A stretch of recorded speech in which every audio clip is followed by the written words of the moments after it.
the government has really dismissed them as people who make cat videos. The contempt with which they have been treated is breathtaking, and a lot of it's fueled by the official CanCon crowd who has, looks down their nose at them. It's class warfare. Well, welcome everybody to this latest episode of Pod Bless Canada, the Macdonald-Laurier Institute's in-house podcast. We've been away on hiatus for a while, but we're glad to be back. And I'm very pleased to be joined today by one of my colleagues here at MLI, Senior Fellow Peter Menzies. Thank you, Peter, for joining us today. We're going to be talking about two bills that are before Parliament right now. They got quite a bit of attention. I call them the bills of the government trying to regulate the internet. Bill C-11, the Online News Act, and Bill C-11, the Online Streaming Act, and Bill C-18, which is the Online News Act. And Peter, you've written extensively about both of these bills, and we could probably spend several hours talking about what these bills are in their entirety. I think it's fair to say, loosely, C-11 has to do with the government sort of meddling with Canadian content and having the ability to change what Canadians see in terms of cultural content. And C-11 has to do with basically trying to shake down some of the large platforms like Facebook and Google to subsidize newspapers. But I wanted to talk a bit about sort of the latest developments with these bills. Maybe we could start first with C-11. This bill had some major amendments proposed by the Senate. It went to the House of Commons. The House did not accept a lot of these consequential amendments. It's going back to the Senate now. Do you see any realistic prospect of this bill changing any further, or is this pretty much a done deal now? I'm afraid I do not see any prospect of it changing any further. I would rather hope that the Senate would stiffen its spine again and push back with the amendment, particularly the one that wouldn't extend Bill C-11 to user-generated content. In other words, your Facebook posts, your YouTube uploads, your Facebook videos. I mean, this is audio and visual stuff, not text. But I wish they would. But the last C-11 go-round in the Senate was actually the most lengthy examination of legislation, I believe, at least in modern Senate history. Mm-hmm. They worked really hard. They were, unlike the House of Commons Heritage Committee, they were very polite to witnesses. They didn't interrogate them. They sought to learn. They sought to understand. And once they understood, they made some very thoughtful amendments, I thought, which shouldn't have gotten in the way of what the government says its chief purpose is, but nevertheless, they were rejected, and I think the Senate is just exhausted and dispirited at this point. Yeah, when we talk a bit about that user-generated content part of the bill, I mean, the government seems to insist that it's not going to touch that stuff. Anyone objective not connected to the government seems to say, well, that's really not what the bill says. What is the government, what in your view is the distinction between what the government says the bill is meant to do and what the letter of the bill actually proposes to do? Well, the government says what the bill is meant to do is to obtain money for official government funds for film and television production, Canadian film and television production, from the streaming giants, the Netflix and that sort of stuff.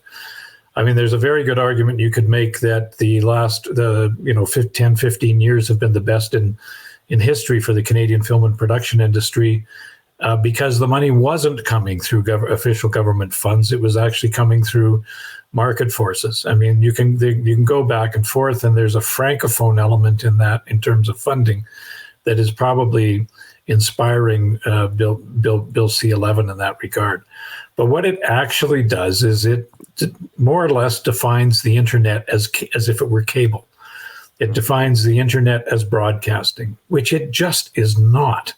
There are things that are similar to broadcasting, video streaming, and that sort of stuff that exist on the internet, but the internet is not broadcasting.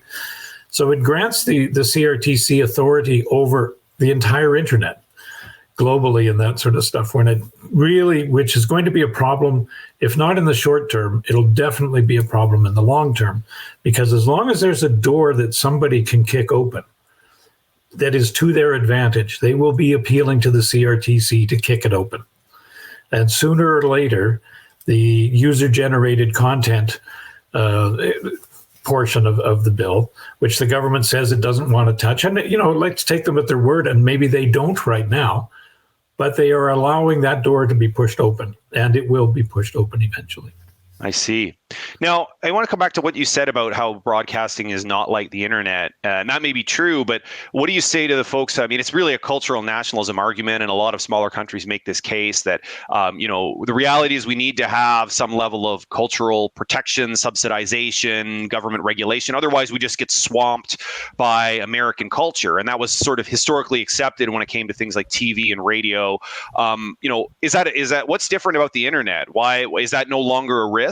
Or are you simply saying that's still a risk, but the tools that CRTC is being given here are just not fit for purpose?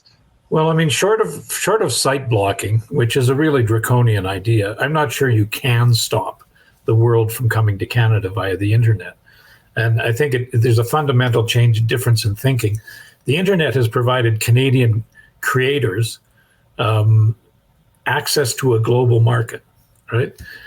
And you can decide that you want to compete on a 28 million Anglophone market in Canada and protect yourself within that, or you can look at the global market of a couple of 1.5 billion Anglophones, right? And you can expand to that. The people who are being successful, the YouTube creators, etc., they're being successful too. Here's the other. And this is sort of a fundamental economic thing. They're successful because they create content that people like. Mm-hmm. Justin Bieber became successful on YouTube because he sang songs that people liked in a way that people liked, right? Not because he got funding. The problem with the Canadian content regime is not its aspiration. It's that it measures its success in terms of production. It's and I mean, I'm cautious of, people interpreting this as an extreme thing to say, but it's a very Soviet style way of measuring your economics. You are counting the number of shoes that you make in the factory, not the number of shoes that people are buying. Yeah. Right? And this is the problem. Until you get a Canadian structure, I think we can all agree that, the idea of our stories being told in that is a great idea. But until you have a structure that rewards and promotes consumer consumption of what you are making, and isn't just limited to the production of something maybe nobody ever watches, you're going to fail. Yeah, that's an interesting way to put it, because especially when you're talking about culture, I mean, the whole argument behind this is that we want important contributions to Canadian culture, right? Someone to tell ourselves our own stories. But if you tell a story and no one's listening, or you screen a film in the woods and there's no one there to watch it, how do you measure what the sort of cultural contribution of that is? The fact that it was made, is that the contribution? Or how can you credibly argue that it forms a relevant part of Canadian culture if literally no other Canadian, or very, very few of them, have ever actually been exposed to it? So right. I guess and maybe the difference with the internet is that, before, Canadian culture was focused on ensuring that Canadians would have access to Canadian culture. Whereas now, with the internet, if you are a Canadian who is creating cultural content, your main audience isn't Canadians. Your main audience is actually everybody, of which Canadians are just a small subset. Does that sound about right? Yeah, I mean, that's the opportunity. I mean, that's where you're going to make profit. Even within the regulated system, there are specialty channels that operate. Like, I remember years ago talking to a fellow who ran an Asian TV, specialty channel in Canada. And what he was discovering was that, some of his, for instance, Punjabi material and that sort of stuff that was actually done in English and Punjabi, what he was discovering was the size of the market in Canada was good enough for him to make a living, but that there were 125 million Anglophones in India that he could sell the same content to, right? Wow. Most successful Canadian content creators have always been the ones who've made something that they can export. The domestic market just isn't really big enough for them to be able to be competitive. And they have some real issues. I mean, CTV and Global, and they can buy leftover, if you want to call it, U.S. product. Very, shows that cost $7-8 million an episode to make, right? And that's what their market value is in the States. For 10% of that cost, they sell the rights to Canada. Right. It costs at least $2.5 million an episode to have the production values you need to be successful in Canada. So the Canadian content is costing $2.5 million while you're allowing your broadcasters to import foreign product that is of superior production value, at least for less, yeah, for like a quarter of the, or less than half the price. And that's the great conundrum, and that nobody really, really wants to deal with, because the only solution to it is to tell people that, if you really want to push the Canadian content, you can't dump your product in Canada. You wouldn't let anybody else do it. You wouldn't let them dump their cars in Canada like that. Yeah. You wouldn't let them dump their oil in Canada like that, or any other product, but they let them dump their entertainment product. Interesting. And you just mentioned the competitiveness of these, Canadian creators now. So, I mean, what are the implications right now? I mean, as far as I've seen, there are many, many Canadian creators who basically, from their house have built up audiences in the millions, and there are many of them making a living full time, sort of sharing their content with the world. What are the implications of Bill C-11 for their ability to compete on the global stage for eyeballs? I think they are a very frightened group of people right now, and I think they're mostly frightened by the fact that the government has really dismissed them as people who make cat videos. Right? The contempt with which they have been treated is breathtaking, and a lot of it's fueled by the lobbies, the lobby groups, the official CanCon crowd, who has looks down their nose at them, that they can't be. It's very class. It's class warfare in a sense. I mean, they could get blown away by this, and the reason is because the CRTC now has the ability to push these streaming companies like YouTube is probably the best example, to prioritize official Canadian content, so that when you go onto YouTube, the first things you're going to see listed will be official government, CRTC approved Canadian content. That means the other stuff gets suppressed, right? So the stuff that is produced through an economic system that measures production is what you'll see first. The stuff that is produced through an economic system that rewards consumption, you may not see. You might not get to it. I mean, it'll be there. You can find it, but it won't get volume. And because of that, what will also happen is that because it is not viewed as much domestically, it won't get the same priority internationally, right? Or, YouTube will have to suppress it internationally because it's got to treat everybody equally. So, it could be economically devastating for those people. And there's not just a few of them. There are 30,000 people who make a full-time living as YouTube producers in Canada.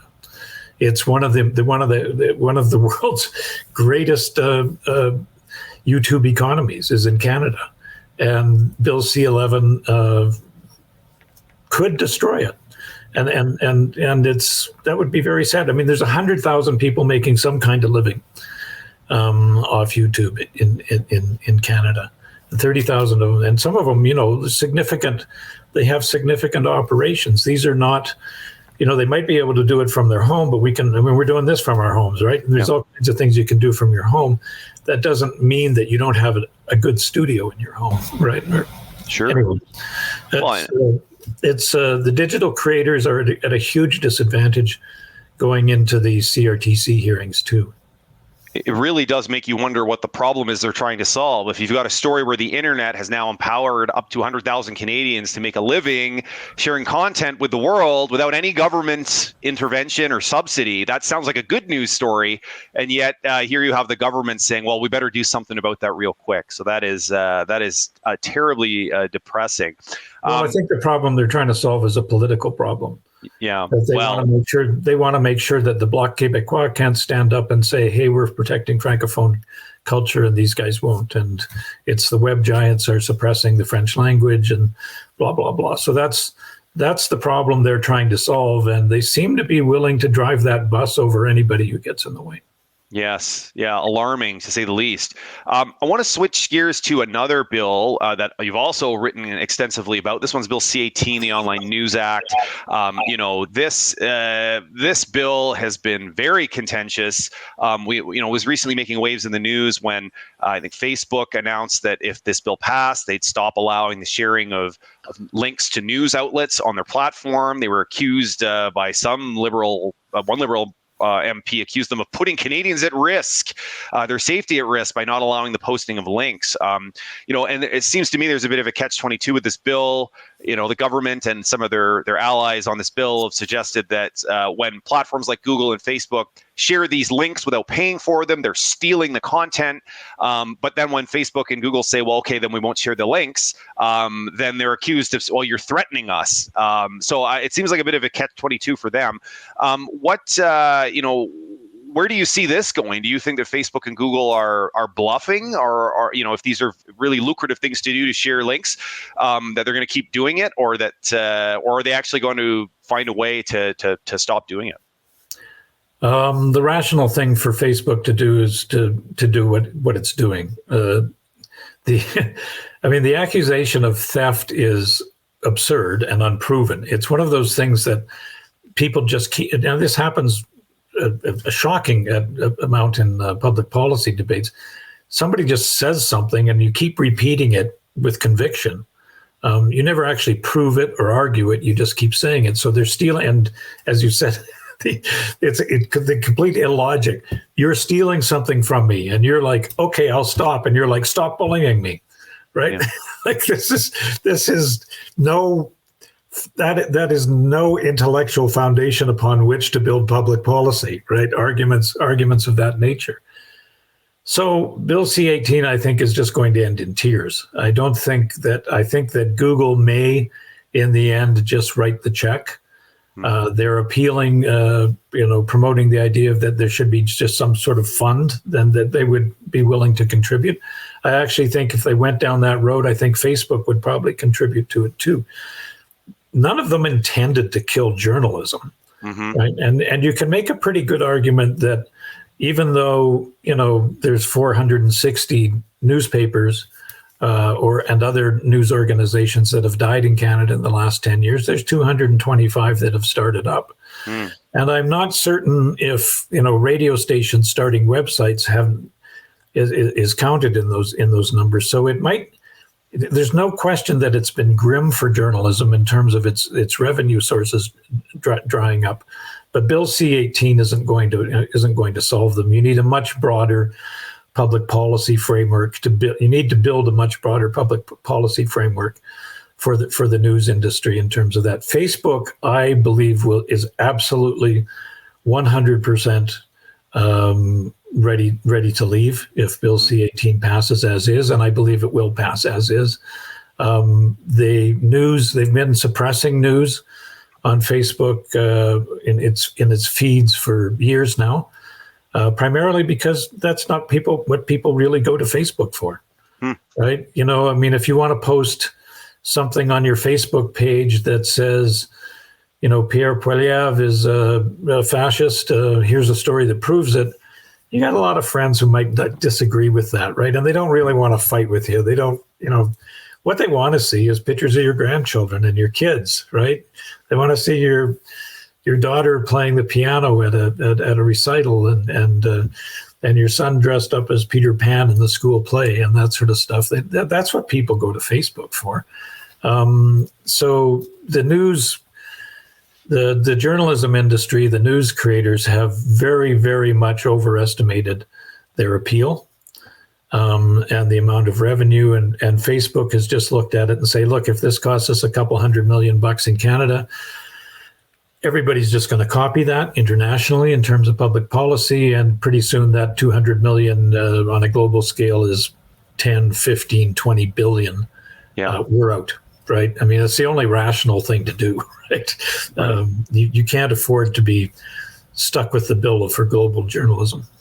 Yeah, it's interesting that maybe you wonder if the government's miscalculated here in thinking, oh, well, they'll accept being shaken down by us because it won't be that much money, but not realizing that Facebook knows every other country is watching, and so that if Canada succeeds, it's going to kind of be open season on them, and that very much changes the equation. Well, I think that's really the mistake. I think the public servants succumb to the temptation that a lot of public servants do, and the government did that. You know what? We're going to be global leaders in this. We're going to come up with the most extensive, most expansive, and Pablo Rodriguez, the heritage minister, has even been up there saying, the world is watching. It's like, yeah, they are. Pablo, that's the problem. The world is watching. You went a bridge too far. Yeah. I wanted to come back to what you said about the news industry, and I know you've written extensively on this. I mean, anyone who's been paying attention knows that the news sector is you could say in decline or in flux. I guess it depends on how you look at it. And the advertising model obviously broke down. A lot of people recognize that newspapers derived all their revenue from advertising, and then the internet just destroyed that model. And so you've seen attempts to rebuild leaner models, subscription models. But of course, there are still sort of old newspapers, especially several in this country, that are sort of hanging on for dear life. I wanted to get your thoughts on what the Online News Act means, because you mentioned some of the startups. We hear a lot about the newspapers that are dying, but we don't hear anywhere near as much about the new outlets that aren't newspapers, that are delivering news in different ways, that have started up over the last decade or so. What is the Online News Act going to mean for the competitiveness of new entrants to the marketplace? Well, it suppresses their opportunity, essentially. If you wind up with legislation that supports products that no longer make sense from an economic point of view, and just for a second, let's look at some of these old newspapers. The joke used to be that they are big, cumbersome entities, right? That were slow to respond to change. This was back when they were being successful, because it was sort of like once you've seen a trend show up in the pages of a newspaper, it's over.